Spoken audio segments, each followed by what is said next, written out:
Hi everybody, what's up? My name is Juan, I am Just One Reader, and this is another Recent Reads episode.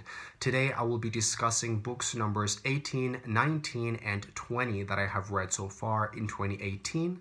So I will tell you the titles of the books right away, so in case you're interested in any of them, you can stay and watch.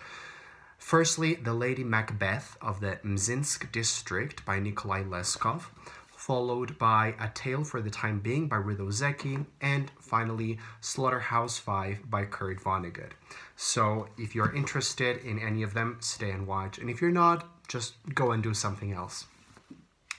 Okay, so firstly, I want to talk about The Lady Macbeth of the Mzinsk District. This was written in 1865 by Russian author Nikolai Leskov. It is a novella, and it is a classic novella, I guess. And this originally came to my attention because I saw the trailer for the movie Lady Macbeth, which just came out here in Mexico. I saw the trailers for that, and I thought they looked amazing, and I looked into it, and I discovered that it was based on this novella. So I purchased it and read it in one morning, and boy, it was a deliciously dark experience.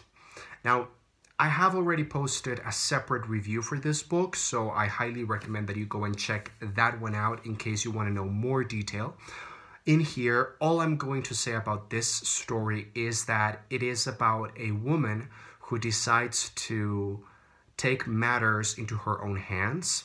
She decides to become active, not just passive, and to set herself free from the chains that men have put her into. That sounded a little bit poetic.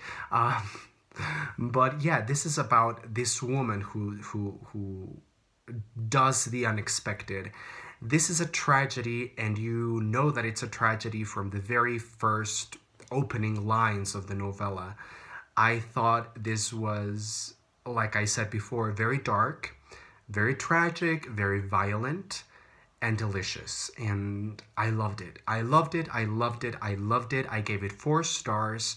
It was so entertaining and so interesting, especially, considering that this was written in 1865. It was so intriguing and surprising, and I was on the edge of my seat the entire time. I loved it.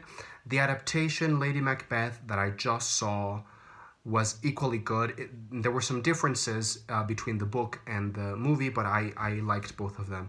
But yeah, this one, really, really good. If you're looking for something short that is going to blow your mind, I really strongly recommend that one.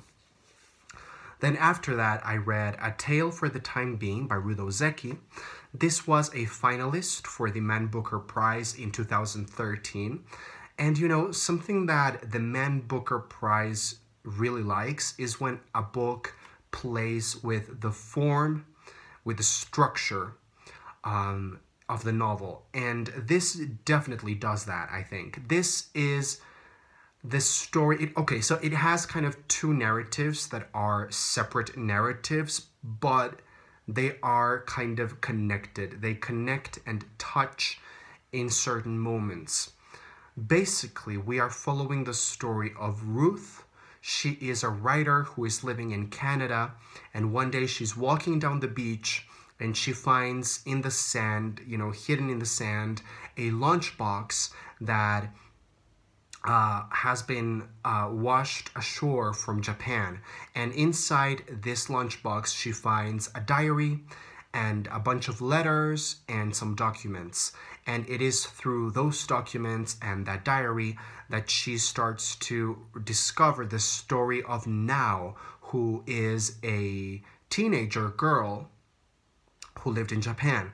So we are following Ruth as she reads Now's diary, and so therefore we then follow Now's story, which is incredibly bleak and depressing and very, very, very tragic, very sad, but very interesting. I really liked this book. I thought it was very profound, very deep, very philosophical. Thematically, it was amazing, and and very interesting thematically. It touches a lot of topics that are very hard, like suicide and death and the meaning of life, if there is meaning to life. This is a book that also touches on some moments in history like 9/11 and ties those moments up with the story that we're reading. You know what? This book really has made me think a lot, and it's very difficult for me to give a rating to this book because I feel like intellectually it is a gift and it's something that I really treasure, but as a reading experience, it left a little bit to be desired, honestly. There were some moments while reading this where I felt like the author was taking me out of the story and just teaching me about these Zen philosophy or these Buddhist concepts or Japan culture, or Japan geography or whatever, Japanese things in general. So there were some moments in here and then in which I felt like it was a little bit too informative instead of immersive. So that kind of took me a little bit out of the story and put some distance between myself and the story. But ultimately, I really enjoyed it. I thought it could have been a little bit more compact, a little bit shorter, and I would have enjoyed it a little bit more. In the end, I gave it, I think, 3.75 out of 5. That means that it was almost as good as a 4-star, but yeah, I just found it a little bit slow in some parts and a little bit too philosophical. And that's not a bad thing because this book is very profound and very philosophical, but I think that the author sometimes sacrificed enjoyment and entertainment value for, giving more weight into the philosophy and the informative aspects of this book. But I really enjoyed it. Okay, and lastly, I want to talk very briefly about this masterpiece. SlaughterhouseFive by Kurt Vonnegut is a book that I was kind of intimidated by because I had only heard that it was kind of a staple of American fiction and that it was incredibly meaningful and profound and important and kind of a modern classic of great relevance. So all those things made me kind of tremble and be very afraid of reading this. So I just kind of forgot about the reputation, forgot about the hype, and just started reading it. And wow, this was such a trip. I loved this. The only reason I am not giving it 5 stars is because I think I'm going to wait until I read it a second time and then I will give it 5 stars. So right now I have given it 4.5 stars, but I loved it. It was such a complex novel, and I honestly don't think I can summarize it or say what it's about in a coherent, clever enough way.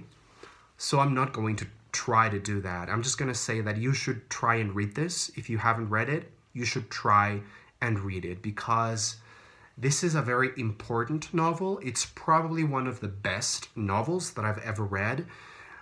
From a structural standpoint, it is remarkable what the author can do with language, with the format, with the organization of the storylines and how he ties everything up. But instead of tying things up, he kind of does the opposite. Everything is disjointed.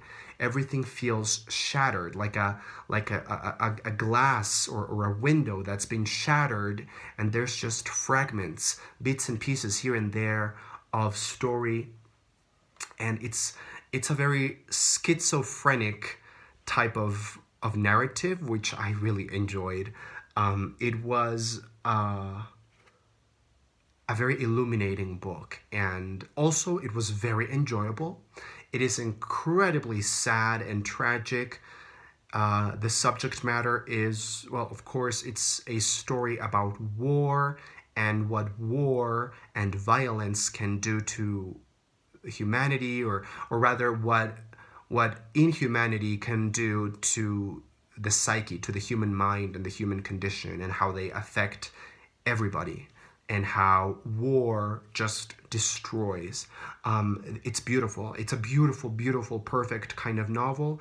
It is very wacky and weird and wonderful and incredibly funny. And you know what? While I was reading this, I was constantly thinking of George Saunders. You know that George Saunders is one of my favorite writers.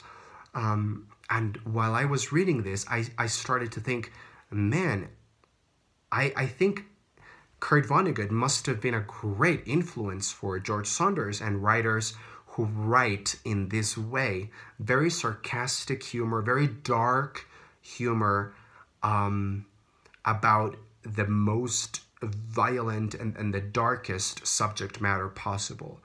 So yeah, I gave this 4.5 stars, but I will probably end up giving it 5 out of 5 stars one day. That's it for today. Please leave your comments down below so we can have a conversation about these or any other books. I am just one reader. Thanks for watching.